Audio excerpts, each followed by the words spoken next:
Welcome to the PAC Football Report for November 3, 2018. I'm Joe Onderko. This week we will take a look back at Saturday's games in the President's Athletic Conference, while also previewing contests this weekend. It was a light Saturday of conference football action on October 27. Case Western Reserve moved into a first-place tie with Washington and Jefferson at 6-1 in PAC play, following a 34-3 road victory at Bethany. The only other contest over the weekend was at Grove City, where a touchdown pass in the final minute lifted the Wolverines to a 30-27 final over St. Vincent.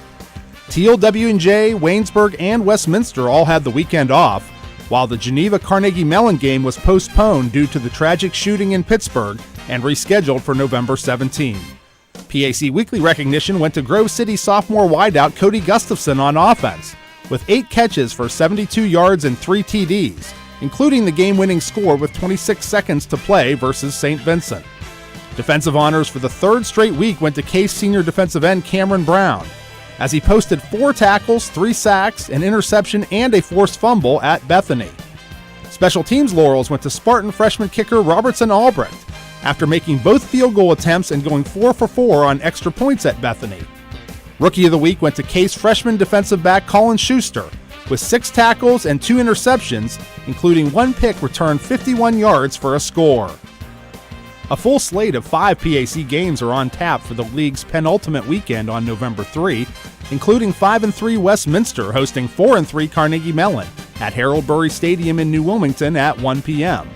The teams have been very evenly matched historically, with Westminster holding a slim 18-17-1 advantage in the series, including a 21-7 Titan win in New Wilmington a year ago.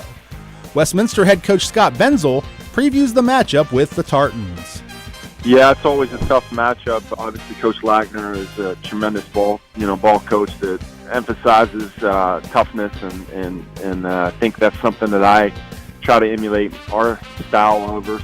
So, the fresher team is not going to be that's not going to be a factor. It's going to be who can execute and play for 60 minutes. 7-1 Case Western Reserve returns home to DeSanto Field in Cleveland as the Spartans host 4-4 Waynesburg at 2 p.m.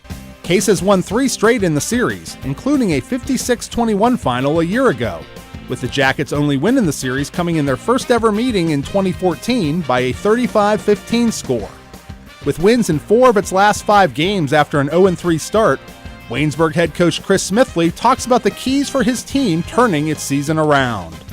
We won that game against Geneva, and then we won 3 more games that were all close games, and that we won in the fourth quarter. And I think that says a lot about our kids, and I think it says a lot about how they stayed the course and stayed focused throughout those games.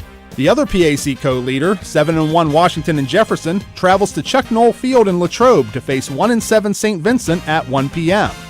The Presidents have won 8 of the 9 all-time meetings with the Bearcats, with the lone St. Vincent win being a 35-27 win in Latrobe in 2011. However, W&J head coach Mike Sirianni warns that St. Vincent is a more talented team than its record would indicate. Our focus is 100% on St. Vincent. They have some talented players. They have some young players. Their future bodes well, and if you look at it, they're really in every game.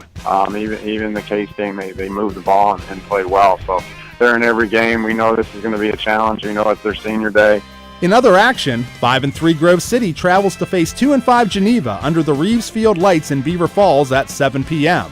It's the 92nd all-time meeting between the longtime Presbyterian rivals in a series that dates back to 1893.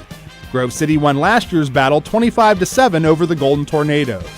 Finally, 3-5 Bethany travels to Greenville to face 0-8 Teal at Alumni Stadium at 1 p.m. The Bison lead the all-time series 39-33-1, but the Tomcats have won the last 2 meetings, including posting their only win of 2017 with a 28-13 final in West Virginia. That's all for this edition of the PAC Football Report. Please log on to the conference website at www.pacathletics.org anytime for the latest news, scores, statistics, and other information. You can follow us on social media via Facebook, Twitter, and Instagram. Links available at the PAC website. I'm Joe Onderko. Thanks for listening, and we'll see you at the stadium.